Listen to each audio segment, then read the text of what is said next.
मेरा नाम अभिषेक सेठी है। मैं एक पंजाबी फैमिली बैकग्राउंड से बिलोंग करता हूँ। हमारे परिवार में सारे बहुत ज़्यादा धार्मिक थे।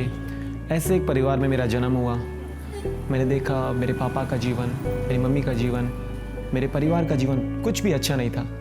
हमारे पास सब कुछ था, हम बहुत धार्मिक काम करने वाले लोग थे, बट घर में शांति नहीं थी, चैन नहीं था, छुटकारा नहीं था। धीरे धीरे आगे बढ़ते बढ़ते एक दिन कुछ समय बाद, आज से करीबन 13 या 12 साल पहले मेरी मम्मी को किसी ने यीशु के बारे में बताया।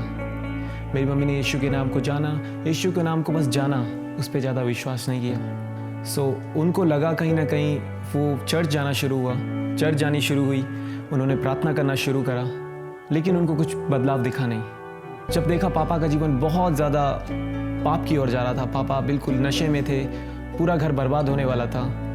फिर उसके बाद कुछ समय बाद फिर से मम्मी के जीवन में एक बार यीशु मसीह का नाम आया। मम्मी ने फिर से चर्च जाना शुरू करा। उसके बाद थोड़ा थोड़ा मेरे पापा के जीवन में बदलाव आना शुरू हुआ। मेरी मम्मी ने कम से कम 8 साल मेरे पापा के लिए प्रार्थना करा। मेरी मम्मी की 8 साल की प्रार्थनाओं के बाद मेरे पापा का जीवन बदलने लगा। मेरे पापा नशे से निकल के एक आशीषित जीवन में आ गए।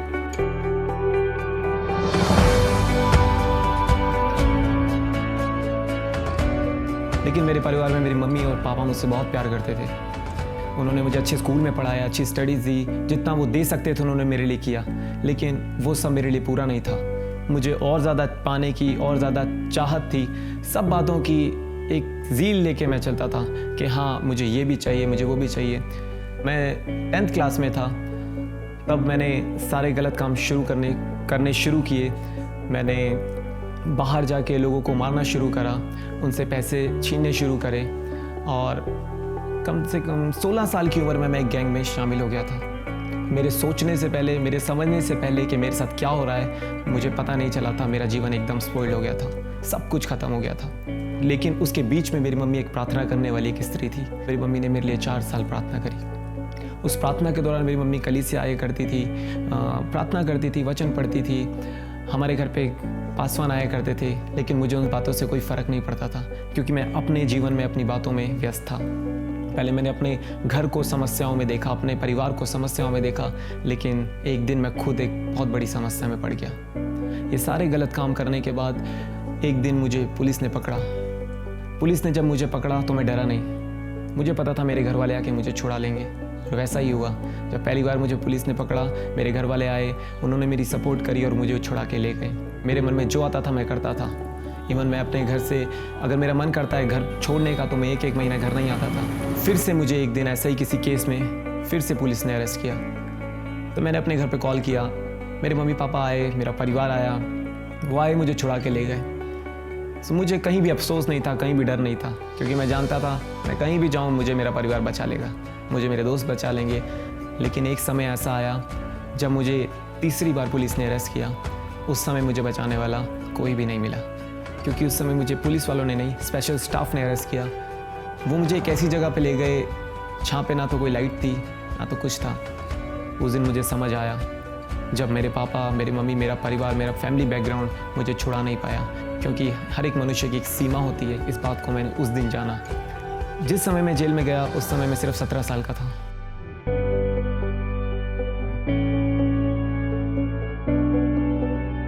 उस जाने से पहले मेरी मम्मी ने मुझे एक बात बोली थी कि अभी भी तेरे पास टाइम है, अभी भी समय है, यीशु पे विश्वास कर, यीशु को बोल, वो तुझे छुड़ा लेगा।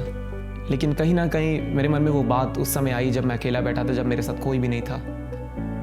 तो मैंने अपने हृदय से बोला, यीशु मसीह मुझे बचा लो, क्योंकि उस समय मेरे शब्द नहीं खुल रहे थे, मेरा मुंह नहीं खुल रहा था, क्योंकि कोई भी मेरे साथ खड़ा नहीं था, ना तो मेरा परिवार, ना तो मेरे दोस्त, ना कोई पैसा। वहाँ पे उसको बोलने के बाद जेल के अंदर एक जज होता है, जिस जज ने मुझे सज़ा दे के अंदर भेजा था, उस जज ने मेरे आईओ को फिर से बुलाया। उसने उस आईओ को बुला के बोला, जिन लड़कों को आप अभी लेके आए थे उनको बाहर लेके आओ। जब मैं बाहर गया तो मेरे जज ने मुझे सामने खड़ा किया। उन्होंने ऐसे कई सवाल मुझसे किए। मैंने सब बोला कि मुझे कुछ नहीं पता, मुझे नहीं पता मैंने ऐसा क्यों बोला। मैंने सोचा ये कुछ क्वेश्चन पुट आउट करेंगे, इसलिए मेरे को खड़ा किया है, बट मैं उस समय में गलत था। वहाँ पे उस जज ने उस आधे घंटे के बाद मेरे आईओ को बोला, इनकी लाइफ में किसी ने 0 खींच दिया था, मैं उस ज़ीरो को मिटो रहा हूँ। आप इनको ले जाके रिलीज़ करो और आफ्टर 6 मंथ इनके जितने भी केस हैं वो सारे क्लोज़ कर देना। इनके ऊपर कोई भी केस नहीं है।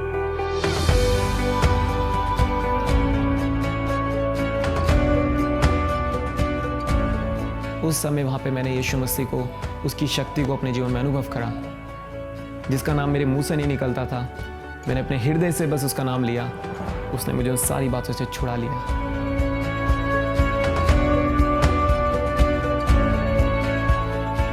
जेल के अंदर 17 साल की उम्र में मैंने यीशु मसीह के नाम को जाना। उस समय मैं प्रार्थना करना नहीं जानता था, यीशु मसीह के वचनों को नहीं जानता था, उसके नाम के अलावा कुछ भी नहीं जानता था, लेकिन फिर भी उसके नाम ने मुझे वहाँ से छुड़ा लिया। मैं आपको बताऊँ, बिल्कुल असंभव था कि अंदर जाके मैं सुधर जाता या अंदर जाके मेरा जीवन बच जाता। या तो मैं वहाँ जाके मर जाता, या तो कोई मुझे मार देता, या फिर किसी भी बड़ी बड़ी बातों में या किसी भी गलत बातों में मैं फंस जाता। मैं आपको बताऊँ, आज मैं आज़ाद हूँ। यीशु मसीह मुझे जेल से बाहर निकाल के लाया, सब बातों से आज़ाद किया। मेरी पुरानी सोच से, मेरे पुराने विचारों से, मेरे ख्यालात से परमेश्वर ने मुझे आज़ाद किया। उसने एक नया सोच, एक नया हृदय मुझे दिया। मैं आपको बताना चाहता हूँ, मेरे साथ जितने लोग थे वो सारे आज भी जेल में हैं। वो सारे आज भी जेल में, क्योंकि उन्होंने शायद यीशु के नाम को जाना नहीं। उनके जितना ही या उनसे ज़्यादा ही मैं गुनहगार था। लेकिन वचन कहता है कि यीशु मसीह के मार खाने से हमारे सारे पाप और श्राप यीशु मसीह ने अपनी देह पे ले लिए। अब जो इतने यीशु पे विश्वास करते हैं उन पे दंड की आज्ञा नहीं है।